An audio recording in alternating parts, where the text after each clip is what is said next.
Hydrogen, green hydrogen এখন একটা বিশাল just কথা হচ্ছে। এই গ্রিন হাইড্রোজেনকে যদি আমরা ফুয়েল হিসেবে ইউজ করতে পারি তাতে কিন্তু তার কম্বাসনে শুধু ওয়াটার ভেপার তৈরি হয়। ফলে সেই হিসেবে যদি আমরা ইউজ করতে পারি তাহলে কার্বন ফুটপ্রিন্ট যেটাকে বলা হয় টেকনোলজিক্যালি, সেটা আরো অনেক আমরা কমাতে পারবো।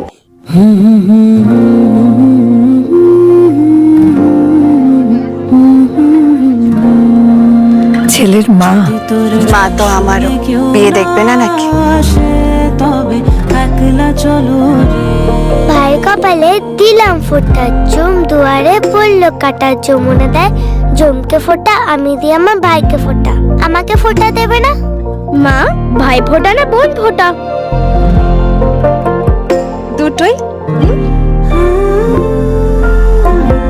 আরে এবার একটা ক্লাসিক্যাল হোক না। আরে ক্লাসিক্যাল তো বুঝলাম, কিন্তু কি ভরতনাট্যম, কত্থক, ওডিসি?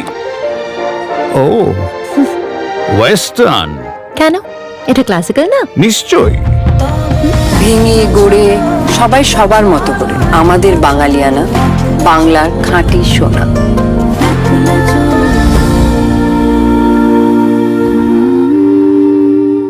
Exclusive jewellery collection DTC London द्वारा best showroom award winner RR Agarwal jewellers, Kolkata Jaipur के बाद अब रौरकेला में भी RR अग्रवाल ज्वेलर्स, रिश्ता भरोसे का।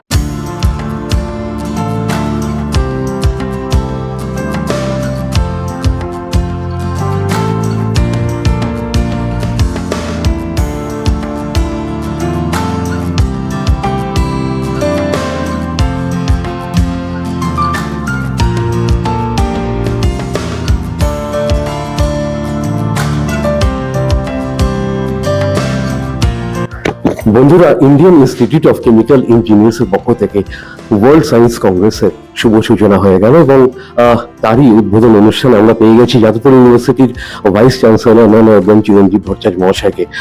স্যার, প্রথমত সাধুবাদ জানাই যে আপনি একজন কেমিক্যাল ইঞ্জিনিয়ারিং এর একজন স্টুডেন্ট।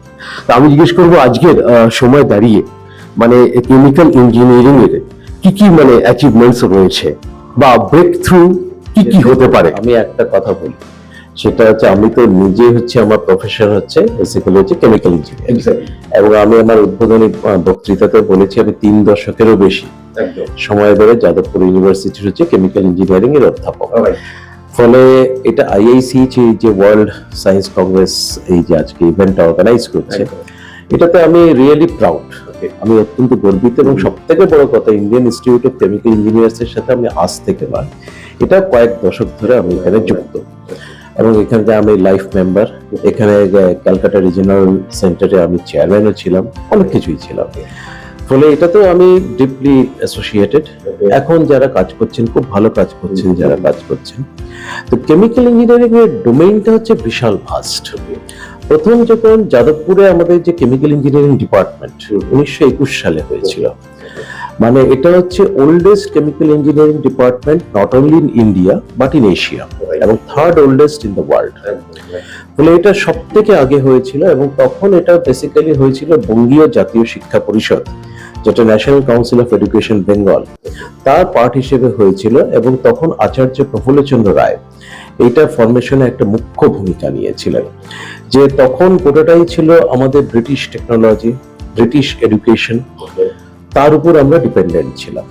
সেখান থেকে বেরিয়ে এসে জাতীয়তাবাদী বা স্বদেশী এই যে চিন্তা ভাবনা, স্বদেশী টেকনোলজি, এগুলো ডেভেলপ করার উদ্দেশ্যে তখন এই কেমিক্যাল ইঞ্জিনিয়ারিং ডিপার্টমেন্ট তখন তৈরি হয়েছিল। কিন্তু তখন এটা অনেকটাই ছিল অ্যাপ্লাইড কেমিস্ট্রির পার্ট, মানে শুরুর দিকে কেমিক্যাল ইঞ্জিনিয়ারিংটা অনেকটাই ছিল অ্যাপ্লাইড কেমিস্ট্রি। যেমন ধরুন আমরা টেক্সট বইয়ে সবাই জানি যে কিভাবে সালফিউরিক অ্যাসিড তৈরি করতে হয়, কিন্তু সেটা বাস্তবে যে সালফিউরিক অ্যাসিড তৈরি করা, সেটাও আমরা কিন্তু ব্রিটিশদের উপর ডিপেন্ডেন্ট ছিলাম। এখানে উনি তখন আচার্য প্রফুল্লচন্দ্র রায় পানিহাটিতে বেঙ্গল কেমিক্যালের মাধ্যমে সেই সালফিউরিক অ্যাসিড প্রোডাকশনটা শুরু করেছিলেন। তো তার জন্যই যে শিক্ষা দেওয়া, তার জন্যই সেটা হচ্ছে কেমিক্যাল ইঞ্জিনিয়ারিং ডিপার্টমেন্টের প্রত্যয় initially as a part of applied chemistry. কিন্তু কেমিক্যাল ইঞ্জিনিয়ারিং ডিপার্টমেন্টটা ওভার দ্য ডেকেডস এত ইভলিউশন হয়েছে, অন্য কোনো ডিপার্টমেন্টের হয়নি। আজকে যেমন সবাই জানে যে মেকানিক্যাল ইঞ্জিনিয়ারিং ডিপার্টমেন্টের কি কাজ আছে, ইলেকট্রিক্যাল ইঞ্জিনিয়ারিং ডিপার্টমেন্টের কি কাজ আছে, কম্পিউটার সায়েন্স বা ইলেকট্রনিক্স এর কি কাজ আছে, মেটালার্জির কি কাজ আছে, কিন্তু আজকে chemical engineering department truly speaking এখন যা তার যেটা আর কি মানে যেটা হচ্ছে পরিধি, সেটাকে আমরা বলতে পারি যে it's the mother of all department. ঠিক আছে, কারণ কেমিক্যাল ইঞ্জিনিয়ারিং এর থেকে লোকে কাজ করে ইলেকট্রনিক্স শিল্পে যাচ্ছে, চিপ মেকিং করছে, তারপর বড় বড় যেগুলো যারা সিআরটি মনিটর তৈরি করে তাতে যাচ্ছে, বিভিন্ন রকম কনসালটেন্সি ফার্মে যাচ্ছে। মানে এমন কোনো ফিল্ড নেই, এমন কোনো ইন্ডাস্ট্রি নেই যেখানে কেমিক্যাল ইঞ্জিনিয়াররা সার্ভ করতে পারে না। সফটওয়্যার কোম্পানি তো আছে, সর্বত্র আছে। ফলে সেই জায়গায় দাঁড়িয়ে আমি বলবো যে কেমিক্যাল ইঞ্জিনিয়ারিং ডিপার্টমেন্টের ডাইমেনশনটা অত্যন্ত ব্রড, বিশাল একটা তার কিন্তু জাস্ট হচ্ছে পরিধি। মানে সেটা একদম আগে যেটা ছিল অ্যাপ্লাইড কেমিস্ট্রি, সেইটা থেকে শুরু করে অ্যাপ্লাইড কেমিস্ট্রি বা ইন্ডাস্ট্রিয়াল কেমিস্ট্রি, সেটা থেকে শুরু করে এখন তার একটা বিশাল ব্রড ডোমেইন আছে। মানে স্টার্টিং ফ্রম যে কোনো এই জাতীয় ম্যানুফ্যাকচারিং তো আছেই, এছাড়া আপনি ইলেকট্রনিক শিল্প বলুন, এখন যে nano science, nano technology, food and beverage, হ্যাঁ আজকে এই যে ফুড টেকনোলজি, বায়োকেমিক্যাল ইঞ্জিনিয়ারিং অনেক জায়গায় আলাদা আলাদা করে রয়েছে, বায়োটেকনোলজি রয়েছে, এগুলো কিন্তু সবই প্রায় বলা যায় এগুলো হচ্ছে কেমিক্যাল ইঞ্জিনিয়ারিং এর তার ব্রাঞ্চ, কেমিক্যাল ইঞ্জিনিয়ারিং এর একটা আলাদা স্পেশালাইজেশন। এই যে এখানে অয়েল টেকনোলজি রয়েছে সায়েন্স কলেজে, এগুলো সবই কিন্তু তার মাদার ডিপার্টমেন্ট হচ্ছে কি কিন্তু কেমিক্যাল ইঞ্জিনিয়ারিং। মানে যত অফশুট হয়েছে সবই কিন্তু কেমিক্যাল ইঞ্জিনিয়ারিং ডিপার্টমেন্ট থেকে এসছে। এবং শুধু আমাদের এই যে ইলেকট্রনিক্স যে চিপ মেকিং, তাতেও যে ন্যানো টেকনোলজি, ইন্টারফিশিয়াল সায়েন্স, এগুলো এখন কিন্তু কেমিক্যাল ইঞ্জিনিয়ারিং ডোমেইনের মধ্যে পড়ে। সফটওয়্যার তো ভীষণভাবেই পড়ছে, হ্যাঁ, ফলে সবকিছুই কিন্তু কেমিক্যাল ইঞ্জিনিয়ারিং ডোমেইনের মধ্যে পড়ছে। ফলে কেমিক্যাল ইঞ্জিনিয়ারিং এখন একটা বিশাল ভাস্ট একটা ডিপার্টমেন্ট, নামটা কেমিক্যাল ইঞ্জিনিয়ারিং। এখনো লোকে যারা এর সাথে যুক্ত নয়, লোকে কেমিক্যাল ইঞ্জিনিয়ারিং বললে ভাবে যে এটা বোধহয় কেমিস্ট্রির সাথে কোনো সম্পর্ক আছে। এই সাধারণ আমি অনেক সময় ইন্ডাকশন প্রোগ্রামে ফার্স্ট ইয়ার ভর্তি হওয়ার পর আমি ইন্ডাকশন প্রোগ্রামে বলি যে লোকের একটা ধারণা আছে এটা বোধহয় মানে just something related to chemistry, কেমিস্ট্রিতে ভালো হলেই বোধহয় কেমিক্যাল ইঞ্জিনিয়ারিং নেওয়া যায়। একদমই ভুল। কেমিক্যাল ইঞ্জিনিয়ারিং এ কেমিস্ট্রির যতটা না অ্যাপ্লিকেশন আছে, তার থেকে ফান্ডামেন্টাল সায়েন্স হিসেবে আমি বলবো যে ম্যাথস এবং ফিজিক্সের অ্যাপ্লিকেশন আরো অনেক বেশি। বন্ধুরা, ডক্টর কর্নেল রণজিৎ সেন এই মুহূর্তে আমাদের মধ্যে উপস্থিত। উনি ওয়ার্ল্ড সায়েন্স কংগ্রেসের প্রেসিডেন্ট পদে রয়েছেন এবং আমরা জেনে নেব আজকে যে এই 17তম ওয়ার্ল্ড সায়েন্স কংগ্রেসের যে শুভ সূচনা হয়ে গেল, তার পার্সপেক্টিভটা কি, এবং যেসব 17টা স্কুলের বাচ্চারা পার্টিসিপেট করছে তারা কিভাবে সুযোগ সুবিধা পেতে পারে এই অনুষ্ঠানে মানে পার্টিসিপেট করে। স্যার, প্রথমত শুভকামনা যে আপনারা এরকম একটা অনুষ্ঠান নিয়ে এসেছেন। কিরকম কি মানে ফেসিলিটিস এই বাচ্চারা পেতে পারে যারা এখানে পার্টিসিপেট করছে? দেখুন, এখনকার ছেলেমেয়েরা যারা স্কুলে পড়ে তারা ম্যাক্সিমাম বিজ্ঞান ভিত্তিক তাদের চিন্তাধারা, প্রোগ্রেসিভ চিন্তাধারা, এবং সায়েন্স একমাত্র সাবজেক্ট যেটা পৃথিবীটাকে এগিয়ে নিয়ে যাচ্ছে। সায়েন্স অ্যান্ড টেকনোলজি যে ইনোভেশন হয়েছে সারা দেশে, সারা পৃথিবীতে, তার যে প্রতিক্রিয়া বা সুফল সেটা বিভিন্ন সায়েন্টিস্ট তাদের বিভিন্ন ধরনের কাজের মাধ্যমে প্রতিস্থাপিত করবেন। সেই প্রতিস্থাপনাতে প্রতিটা ছেলে মেয়ে তারা উৎসাহিত হবে, যে কারণে আজকে এখন যেসব আমাদের স্টুডেন্টরা এসছেন ইন্ডিয়ার বিভিন্ন জায়গা থেকে তারা এসছেন।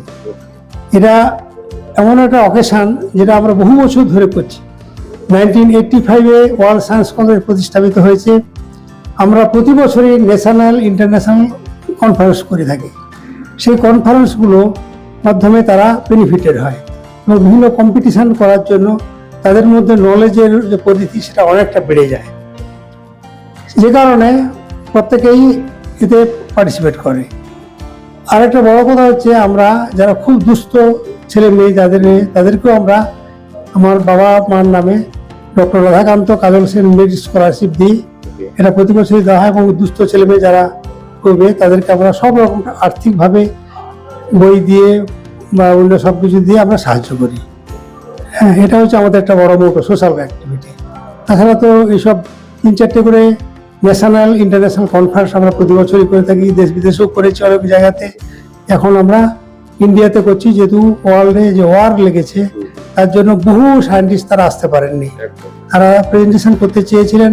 আমরা চেষ্টা করব তার সঙ্গে যোগাযোগ করে এখন অনলাইনে কিছু প্রেজেন্ট করতে আজকের দিনে, আর না হলে পরে দেখা যাবে কিভাবে এটাকে আমরা সলিউশন করতে পারি। কিন্তু তারা যেসব ওয়ার্কগুলো অ্যাবস্ট্রাক্ট ফর্মে পাঠিয়েছেন, আমরা সুভেনির পাবলিশ করেছি, সেই সুভেনির মাধ্যমে অনেকে সেটা বেনিফিটেড হবেন। স্যার, আজকে আমরা জলবায়ু পরিবর্তন নিয়ে কথা বলি, মানে ক্লাইমেট চেঞ্জ নিয়ে কথা বলি, সেক্ষেত্রে যদি দেখতে যাই আমরা কেমিক্যাল ইঞ্জিনিয়ারিং কিভাবে এটাকে অ্যাড্রেস করতে পারে? কেমিক্যাল ইঞ্জিনিয়াররা গ্লোবাল ওয়ার্মিং বা ক্লাইমেট চেঞ্জের উপর প্রচুর কাজ করছে। কারণ ক্লাইমেট চেঞ্জের একটা অন্যতম কারণ হচ্ছে, বা গ্লোবাল ওয়ার্মিং এর অন্যতম কারণ হচ্ছে বেসিক্যালি গ্রিন হাউস গ্যাস। তো গ্রিন হাউস গ্যাসের মধ্যে মেজর কন্ট্রিবিউশন হচ্ছে কার্বন ডাইঅক্সাইড। এই কার্বন ডাইঅক্সাইড সিকুয়েস্ট্রেশন, এটা কেমিক্যাল ইঞ্জিনিয়ারদের একটা মেজর সাবজেক্ট এরিয়ার মধ্যে পড়ে। এবং রিনিউয়েবল এনার্জি, যাতে আমার কার্বন ডাইঅক্সাইড জেনারেশন হবে না, ঠিক আছে। এই যে ধরা যাক হাইড্রোজেন, গ্রিন হাইড্রোজেন এখন একটা বিশাল জাস্ট কথা হচ্ছে। এই গ্রিন হাইড্রোজেনকে যদি আমরা ফুয়েল হিসেবে ইউজ করতে পারি, তাতে কিন্তু তার কম্বাসনে শুধু ওয়াটার ভেপার তৈরি হয়। ফলে সেই হিসেবে যদি আমরা ইউজ করতে পারি, তাহলে কার্বন ফুটপ্রিন্ট যেটাকে বলা হয় টেকনোলজিক্যালি, সেটা আরো অনেক আমরা কমাতে পারবো। বন্ধুরা, ওয়ার্ল্ড সায়েন্স কংগ্রেসের যিনি সেক্রেটারি জেনারেল নন আদার দেন ডক্টর পিসি মুখার্জি মহাশয়কে আমরা আমাদের মধ্যে পেয়ে গেছি। স্যার, এরকম একটা মানে আয়োজন করার জন্য আপনাকে অসংখ্য সাধুবাদ, যেখানে 17টা স্কুল পার্টিসিপেট করছে, তাদের সায়েন্স মানে যে প্রোগ্রামস গুলো আছে সেগুলো ওরা প্রেজেন্ট করছে। তাদের ভবিষ্যৎ নিয়ে আপনি কি বলতে চাইবেন, যে এরকম একটা প্ল্যাটফর্ম আপনারা যেটা প্রোভাইড করছেন, কিরকম কি সুযোগ সুবিধা ওরা পেতে পারে? আমরা আশা করি আমাদের এই একটা ভালো প্ল্যাটফর্ম আমরা দিতে পারছি, সেটা আমাদের কর্তব্য বলে আমরা মনে করি।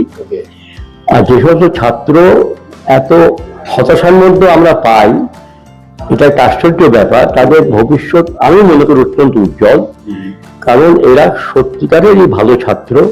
এরা এখন থেকে স্বতন্ত্রভাবে চিন্তা করতে পারে, এদের বোঝার ক্ষমতা অসাধারণ। আমি খুব আশাবাদী। কেমিক্যাল ইঞ্জিনিয়ারিং এ যে গবেষণার ক্ষেত্রে এআই কতটা মানে উপযোগী আজকের সময় দাঁড়িয়ে? ভীষণভাবেই সেটা উপযোগী, কারণ এআই এর অ্যাপ্লিকেশন এখন প্রত্যেকটা ডোমেইন অফ সায়েন্সে রয়েছে। কেমিক্যাল ইঞ্জিনিয়ারিং এ আজকে যে বহু প্রসেস ইন্ডাস্ট্রিতে, যেমন ধরুন আমি রিফাইনারি গুলো কথা বলছি, পেট্রোলিয়াম রিফাইনারি, পেট্রোকেমিক্যাল ইন্ডাস্ট্রি, আমি একটা জাস্ট এক্সাম্পল হিসেবে বলছি। এগুলো কিন্তু মানে সাংঘাতিক ইনফ্লেমেবল লিকুইড বা গ্যাস নিয়ে ডিল করে। এই যে সেফটি একটা বিশাল বড় আসবে। এই সেফটিতে এআই এর একটা বিরাট অ্যাপ্লিকেশন আছে। আর্টিফিশিয়াল ইন্টেলিজেন্স বেসড আমরা টুলস বা ডিভাইস আমরা ডেভেলপ করতে পারি, যেটা আগে থেকে প্রেডিক্ট করতে পারবে যে কোনো হ্যাজার্ডাস ঘটনা বা কোনো ক্যাটাস্ট্রফিক ইনসিডেন্সের কোনো সম্ভাবনা আছে কিনা। ও অটোমেটিক্যালি প্রেডিক্ট করতে পারবে এবং তার কারেক্টিভ অ্যাকশনও নিতে পারবে, যাতে ওরকম কোনো ঘটনা না ঘটে। আমি এটা একটা এক্সাম্পল দিলাম। এরকম অজস্র ইনস্টেন্সেস আছে, সেটা গ্লোবাল ওয়ার্মিং বলুন, ক্লাইমেট চেঞ্জ বলুন, হ্যাঁ, এই যে গ্লেশিয়ার মেল্টিং হচ্ছে বহু জায়গাতে, সি লেভেল রাইজ করছে, সমস্ত কিছুতে এআই এর অ্যাপ্লিকেশন আছে। বলে কেমিক্যাল ইঞ্জিনিয়ারিং এ মানে সর্বত্র এআই এর অ্যাপ্লিকেশন আছে। আমি নিজে বিং এ কেমিক্যাল ইঞ্জিনিয়ার, আমি এআই এর উপর আমার পাবলিশ পেপারও রয়েছে, যেখানে আমি এআই টুলস ইউজ করেছি for simulation, for prediction purpose, যে কখন কি হবে সেটাকে আমি প্রেডিক্ট করব। এই পারপাসে আমি কিন্তু এআইটাকে ইউজ করেছি। আর এই এক্সিবিশন আজ থেকে শুরু হলো, মানে আজকে 21শে মানে মার্চ, আর কতদিন চলবে? 21, 22, 23 3 দিনই পর হবে। কটা? এটা 9টা থেকে বিকেল 5টা পর্যন্ত টাইম। আর কোথায় চলবে একটু আমাদের দর্শকদের জানিয়ে দিন। হ্যাঁ, এটা হচ্ছে Indian institute of chemical engineers, Jadavpur ইউনিভার্সিটির ভিতরে এটা রয়েছে ক্যাম্পাসটা। এখানে আমরা আজকে অনুষ্ঠান করছি। এটা হচ্ছে কলকাতা 32-এ যাদবপুরে এটা হচ্ছে। আজকে 17তম ওয়ার্ল্ড এই সায়েন্স কংগ্রেস এক্সিবিশনে লাইক 17টা স্কুল পার্টিসিপেট করছে, কিভাবে এটা দেখছেন? আর এই যে স্কুলের বাচ্চারা এসছে, আমি তো ইত্যাদি মানে অনেক মানে যারা বিশিষ্ট সায়েন্টিস্ট বা যারা শিক্ষাবিদ, তাদেরকে এনে তো কনফারেন্স করাই যায়, সেমিনার সবসময়ই হচ্ছে। এই জাতীয় সেমিনারগুলোই বেশি হয়, যেখানে সবাই বলে ঠিক আছে, শুনছে, কেউ শুনছে না, যাই হোক। কিন্তু এই যে স্কুলের বাচ্চাদেরকে নিয়ে যে এটা করা হয়েছে, এটাতে আমি সব থেকে বেশি ওভারওয়েলড হয়েছি, অত্যন্ত খুশি হয়েছি, আপ্লুত হয়েছি। এটা হচ্ছে প্রকৃত একটা সঠিক পদক্ষেপ। কারণ বাচ্চারা হচ্ছে, এটা হচ্ছে ফিউচার জেনারেশন। আমি আমার বক্তব্যেও বলেছিলাম, they are the future citizen of India. তাদের মধ্যে সেই উৎসাহ, তাদের মধ্যে সেই মডার্ন চিন্তাধারা, এগুলো ডেভেলপ করার মাধ্যমে আমরা কিন্তু সঠিক দিকে কিন্তু এগিয়ে নিয়ে যেতে পারবো।